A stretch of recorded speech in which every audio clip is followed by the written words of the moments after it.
So in this Visme tutorial video, I'm going to be showing you guys how to create line graphs on the Visme application. So once you have line graphs, or once you have, Visme open up on your device, my apologies, go to the bottom right and press on the blue circle.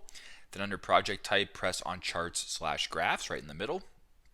Now where you see gouge charts, area charts, funnel charts, Meco charts, etc., just slide this bar to the right until you come across an option that says line graphs right here. So for me, it's right in between pie charts and bar graphs. Press on line graphs.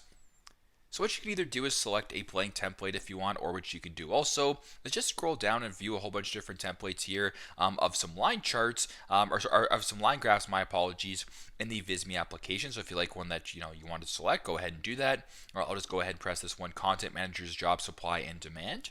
It's now going to take a couple seconds to load this into a Visme project or a Visme presentation. And once that is done, there you go. You now have a template of a line graph here. So what you can also do is just press on this, edit the information, and go from there. So pretty straightforward, but that's how you guys can create line graphs on the Visme application. Thanks again for watching, and I hope this video helped.